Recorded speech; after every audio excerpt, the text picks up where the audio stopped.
आज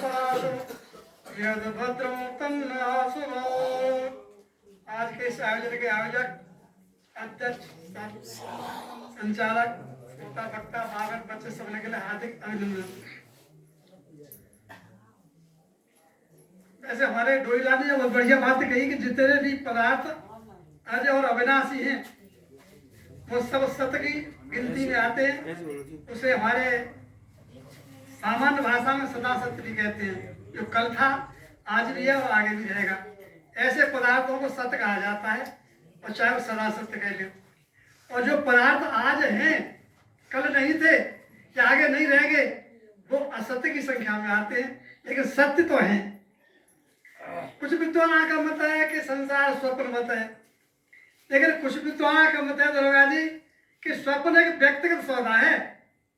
हर व्यक्ति का स्वप्न अपना निजी है, लेकिन संसार किसी व्यक्ति का व्यक्तिगत नहीं है। ये तो सबके साझे की सौदा है। हम चाहे सपने तो ना जोड़ सकते, अगर ऐसा जिनका विचार वो अपनी अच्छी बात है। अब बात जो चली सूतक पाठक की वास्तविकता क्या है, ये सत्संग का सार यही है जो प्रश्न रखा गया।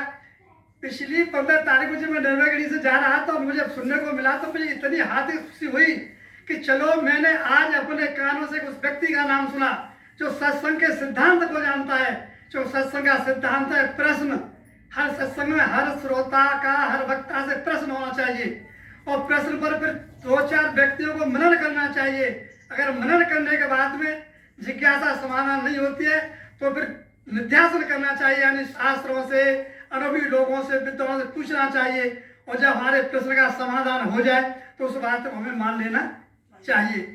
ये सत्संग का सिद्धांत है। लेकिन हम करते क्या है, भूतकाल की चर्चाओं को, कथाओं को अच्छा जो बखानते रहते हैं। आखिर उसे होना क्या है, कुछ भी होने वाला नहीं। मेरे बचपन से आज तक के जितने कारनामे अच्छे बुरे गुजरे, मैं उनमें कुछ बदलाव नहीं कर सकता, चाहे लाख कोशिश मैं करूं और मेरे सब सत्संग भैया मेरे संग चाहे कुछ नहीं हो पाएगा। अगर हो सकता है तो उन घटनाओं से बचने के लिए भविष्य में मुझे आप अलर्ट कर सकते हैं, सिद्धांत दे सकते हैं, गति दे सकते हैं कि भविष्य में ऐसा न करेंगे तो ऐसा नहीं होगा। ये सूतम पाते क्या है, ये अशुद्धियां। लेकिन जो बेचारे जीव को अज्ञान कहते हैं, कोई जीव को भाव कहता है, कोई जीव को सत्य तत्व का बना हुआ कहता है, यहाँ तक कि चित्त और मन को भी चेतनता की उपाधि दे दी जाती है।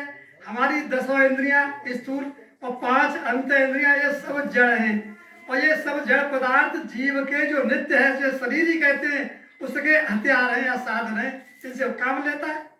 अरे शरीर ही जिस साधन से जैसा काम लेना चाहेगा वैसा उन साधनों को करना पड़ेगा। ऐसा नहीं कि हमारा ये शरीर मन के अधीन है, ऐसा भी नहीं कि हमारा शरीर हमारे बुद्धि के अधीन है या चित्त के अधीन है, ऐसा नहीं है। लेकिन जिन्होंने उल्टा मान रखा है वो अज्ञान में है, और वो कभी भी सत्संग तो चली का है सुख शांति की तरफ जान ना सकती। अब यह शुद्धि क्या है, यानी जैसा हमारे पंडित जी बताया कि जब एक जीव शरीर को धारण करके प्रकट होता है गर्भ से बाहर, तो उस समय अशुद्धि उसके साथ आती है, वातावरण दूषित हो जाता है। उस दूषित वातावरण को शुद्ध करने के लिए हमारे यहाँ शांति पाठ कराए जाते हैं, यानी शुद्धिकरण। यानी तीसरे दिन, दूसरे दिन जो भी शुभ दिन या तिथि होती है उस समय घर की सफाई की जाती है, यज्ञ हवन किए जाते हैं, ताकि उस अशुद्धि से जो प्रदूषण फैला था उससे मुक्ति प्राप्त हो जाए। यह जीवात्मा का शरीर धारण करने का समय रहा। उसी प्रकार हमारा जो शरीर है इसमें एक ऐसा यंत्र लगा हुआ है हर व्यक्ति के, हर प्राणी के शरीर में, जो इसे दूषित नहीं होने देता, वरना इस शरीर से हर समय हर जगह से अशुद्धि ही निकलती है। बालों के रोम से पसीना अशुद्ध निकलता है, सुन कर देख लेना। नाक से, आंख से, कान से, मुंह से, गुदा से, जहां से भी निकलेगी अशुद्धि निकलेगी। और अशुद्धि आई कहां से, तो सारी की सारी शुद्धि हमारे शरीर के अंदर तो थी, लेकिन हमारे शरीर में एक ऐसा यंत्र था जो उस अशुद्धि को प्रति क्षण, हर क्षण शुद्ध करता रहता था। जब वह यंत्र, जिसे हम जीव कहते हैं, जिसके बारे में मानस में नित्य कहा है, जीव नित्य के लगे तुम लोग, लेकिन जो नित्य शब्द ही नहीं जानते बेचारे कि नित्य कहते किसे, जो अजय को नहीं जानते, अनादि को नहीं जानते, अविनाशी को नहीं जानते, सिर्फ एक ही उन्होंने नारा पर रखा है कि परमात्मा के सिवा कोई दूसरा ही नहीं, यानी परमात्मा ही उनका असमवाय कारण है। शास्त्रों के आधार पर असमवाय कारण है, वो उपादान कारण है, निमित्त कारण उसके साधन है, और सामान्य कारण देश काल परिस्थिति सब कुछ वही है। तो फिर भी हमने की तो कभी को सुना है, जबकि संसार में ऐसा कहीं भी किसी भी कार्य को देखने को नहीं मिलता कि ये सारे के सारे कारण एक ही हो, और फिर इनको एक मान भी लिया जाए तो एक कार्य होता है वो हमेशा कार्य से भिन्न होता है। संसार में 3 सत पदार्थ है, ईश्वर, जीव और प्रकृति। ईश्वर का सबका अधिष्ठान स्वामी है, जीव और प्रकृति से मिलकर जैसा हमारे दरवाजे का संसार की रचना करता है, और रचना में आने वाला संसार असत्य नहीं है, असत है, परिवर्तनशील है, क्षण भंगुर है। असत्य उसे कहते जो न हो। क्या कोई ऐसा हाथी बताओ जो कहे संसार ना है? तो कोई कैसे कर जाएगा पे? कोई भी दावे के साथ कहे, चाहे तत्व से कहे चाहे गत्व तो कहे संसार है, लेकिन परिवर्तनशील टिकाऊ नहीं है, इसलिए सत्य है, सत्य नहीं रह सकता। तो यानी अशुद्धि की जो मशीन जब शरीर से निकल जाती है तो क्या होता है? आप किसी भी मुर्दे को देख लें, चींटी तो जहाँ छोटी भाई महसूस होगी यानी अपने समाज में कि जब ये जीवात्मा इस शरीर का त्याग कर देती है तो इस शरीर से बदबू आना शुरू हो जाता है। उसे आप अशुद्धि पातक कह लो।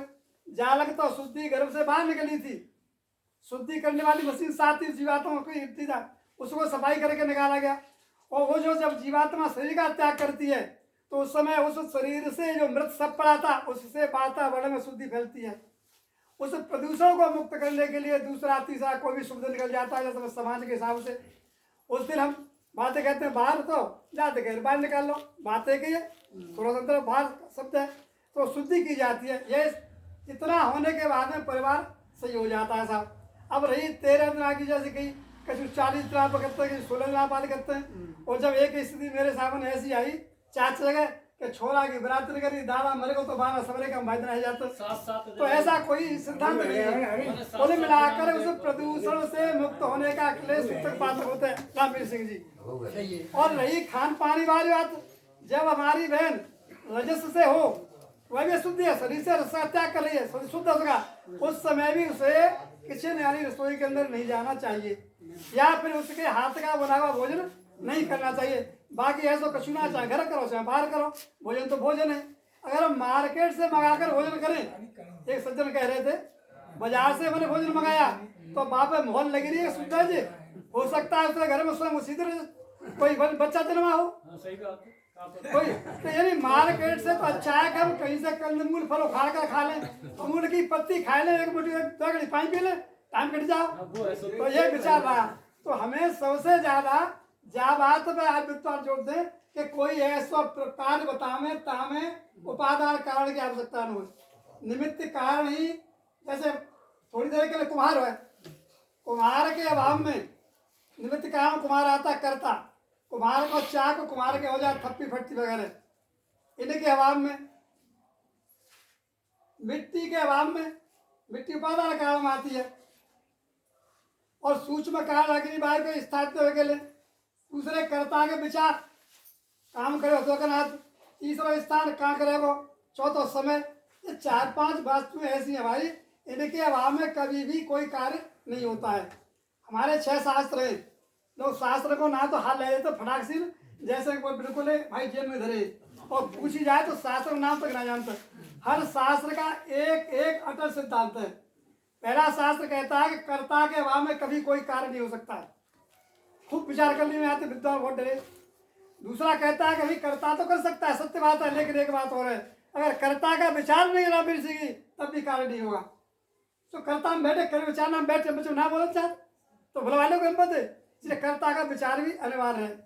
तीसरा शास्त्र बोलो कि जब बात सही है, लेकिन और कभी लिखा कि कर्ता है, कर्ता का विचार है, कर्ता पुरुषार्थ नहीं करना चाहता। यानी हमारा जीवात्मा जो है इंद्रियों से काम लेना चाहता, अंदर खूब विचार है, परोपकार करवे को, दान करवे को, सत्संग करवे को, सत्य ऐसे बोले, लेकिन होना कहना चाहता तो उसका पुरुषार्थ ही अनिवार्य है। चौथा कहता है कि उसके लिए साधन चाहिए। फिर हम प्रवचन करें तो अकेले कहते रहे, अरे कोई सुनने वाला तो चंगे बैठे है, सुनने वाला चाहिए, ऐसे निर्माण के लिए उपादान सामग्री चाहिए। अब सब चीजें लेकर समय ना हमारे पास करता है पास, तो समय के बाद में काम न होगा, और सब चीजें लेकर रामवीर के पास बैठ बैठिए ना तो सस्ता होगा जाएगा। यानी 6 ये मूल कारण है, इनके अभाव में कभी भी कोई कार्य नहीं होता है। लेकिन जो करता है एक परमात्मा ही निमित्तो पाता सामान पादा कारण मानते उनकी परमात्मा मान कर मैं बहुत बड़ा विद्वान हूँ न मूर्ख कैसे ओम सम ऐसे में